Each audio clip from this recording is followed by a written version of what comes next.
Dipersembahkan oleh Brimo. Didukung oleh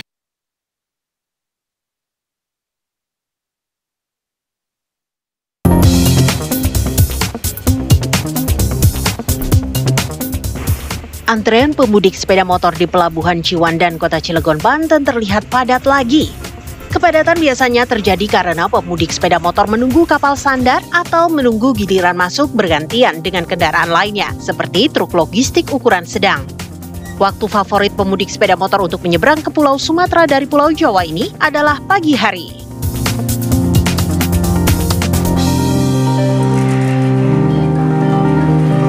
Pemudik yang memanfaatkan jasa penyeberangan laut juga terlihat mulai memadati pelabuhan Tanjung Api-Api Banyuasin, Sumatera Selatan. Begitu padat jumlah pemudik ke Kepulauan Bangka Belitung ini, sampai-sampai ratusan kendaraan mengantre masuk kapal.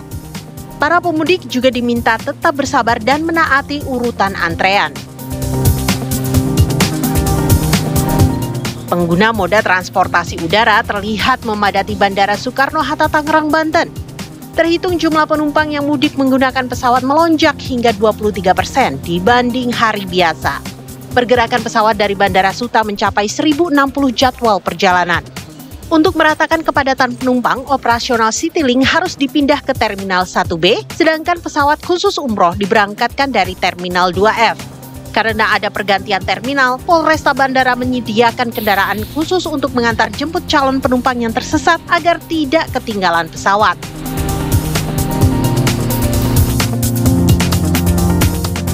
Sementara pengguna kereta api terlihat memadati stasiun Gubeng, Surabaya, Jawa Timur. Hari ini tercatat 30.940 penumpang menggunakan kereta api untuk mudik dari dan ke stasiun Gubeng, serta beberapa stasiun lain dalam lingkup Daop 8 Surabaya.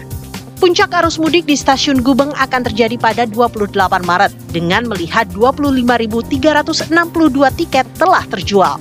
Tujuan favorit ke arah barat adalah Jakarta, Bandung, dan Yogyakarta. Sedangkan ke timur ke Ketapang, Banyuwangi untuk menyeberang ke Bali menggunakan kapal. Sementara pengguna transportasi pribadi seperti mobil mulai terlihat menyemut di tol Jakarta Cikampek, ruas Kelari, Karawang, Jawa Barat pagi tadi. Selain mobil pribadi, nampak pula mobil-mobil travel dan bus di tengah kepadatan. Meski ramai, belum terlihat kepadatan maupun antrean di titik-titik rawan macet di sana. Laju kendaraan menjelang kantong istirahat atau rest area kilometer 57 juga masih normal.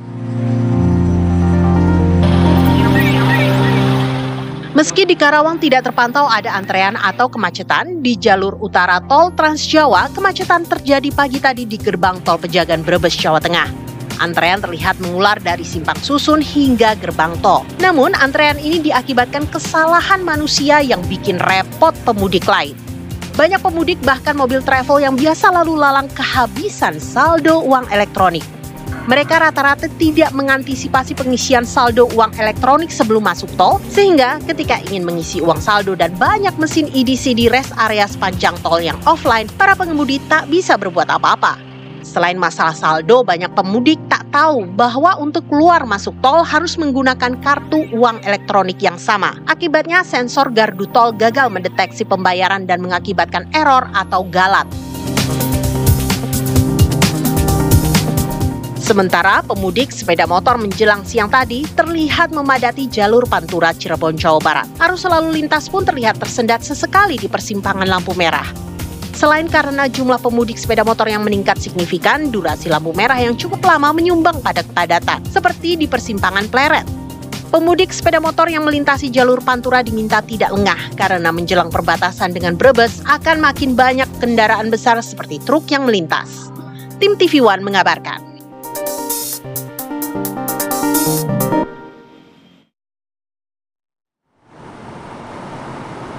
Pemirsa, Kapolri bersama Panglima TNI meninjau jalur mudik di tol Jakarta Cikampek di rest area kilometer 57. Kapolri Jenderal Listio Sigit Prabowo mengecek sejumlah fasilitas yang terdapat di rest area.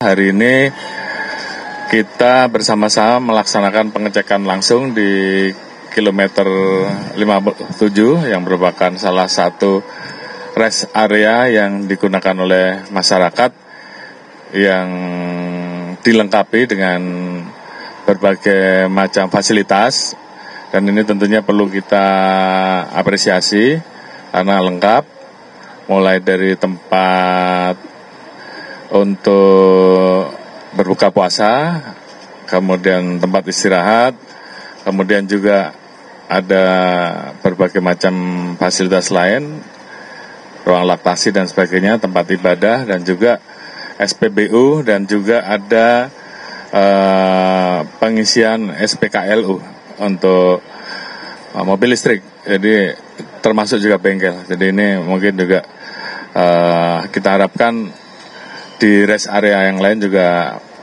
dilengkapi dengan fasilitas yang sama. Itu yang pertama. Yang kedua, kita tadi mendapatkan laporan dari Dirut Jasa Marga bahwa terjadi peningkatan di antara hari H-10 sampai dengan H-6 terkait dengan masyarakat yang melaksanakan mudik khususnya di jalur tol. Ada kenaikan sekitar 7%. Artinya masyarakat memanfaatkan fasilitas dari pemerintah yang selama ini sudah diberikan, mulai dari diskon untuk tiket tol, khususnya di area ini karena kita bicara jalur tol, dan juga tentunya ada diskon-diskon lain yang kita harapkan ini juga bisa membantu untuk mengurai puncak arus mudik yang nanti diperkirakan H-3 atau tanggal 28.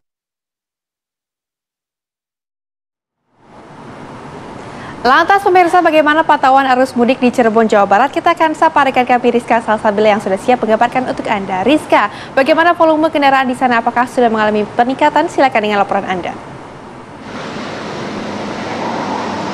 Ya, selamat siang Celia dan juga pemirsa. Memantau arus mudik di ini memang sudah banyaknya atau tingkat volume ini sudah mulai tinggi sejak pagi hari tadi. Yang mana jika bisa dilihat di belakang saya ini adanya antrian masuk ke salah satu rest area yang ada di wilayah atau terdekat dari kota Cirebon, yang mana juga dari pantauan kami sebelumnya di sekitar kilometer 188 adanya perlambatan laju kendaraan yang diakibatkan oleh kecelakaan beruntun melibatkan 4 kendaraan pribadi, yang mana dalam kecelakaan tersebut tidak adanya korban jiwa, namun beberapa mobil yang terlibat dalam kecelakaan tersebut mengalami kerusakan di bagian depan dan juga belakang. Adapun juga kami turut menghimbau para masyarakat ini untuk tetap berwaspada dan juga menjaga jarak aman. Adapun untuk melihat situasi terkini ini memang masih lancar ataupun agak landai. Namun untuk mengetahui lebih lanjut atau tepatnya sudah mulai jam berapa atau volume kendaraan ini meningkat, sudah bersama saya dengan Bapak Ngadiman, AKBP Ngadiman, selaku Kasat Lantas Polres Cirebon Kota ya Pak? Betul. Mungkin boleh dijelaskan sejak jam berapa ini peningkatan volume kendaraan di wilayah Cirebon ini? Untuk di wilayah Cirebon, khususnya di rest area 207A ini, untuk peningkatan arus hari ini. Kalau melihat ini kan sudah mulai adanya antrian masuk nih Pak. Mungkin nanti skema lalu lintas seperti apa yang akan dilakukan?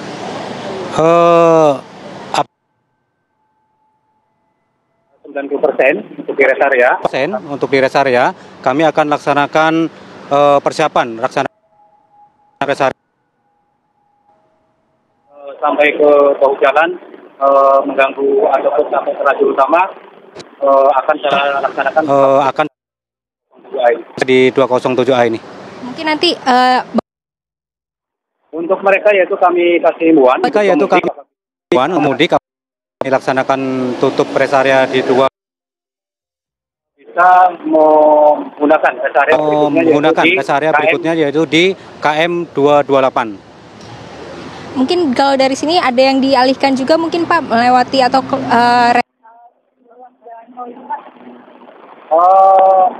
untuk tempat istirahat tentunya kami di rest area 207A ini, tapi kami ada gate tol terdekat yaitu di Ciperna.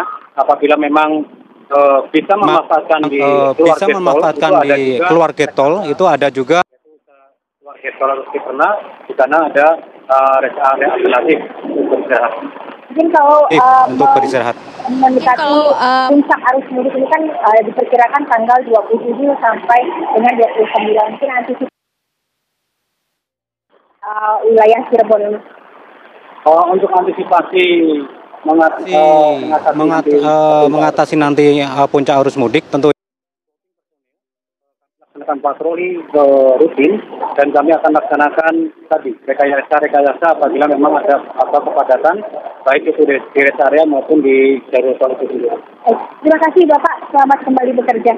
Ya, saya lihat dan juga pemirsa berikut merupakan keterangan dari Kasat Lantas Polres Cirebon Kota mengenai bagaimana arus lalu lintas yang akan atau arus lalu lintas mudik di wilayah ruas tol Cirebon ataupun Palikanci tempat kami mengabarkan. Sementara itu demikian. Baik, terima kasih Rizka Salsabila mengabarkan langsung dari Cirebon, Jawa Barat. Selamat bertugas kembali Rizka.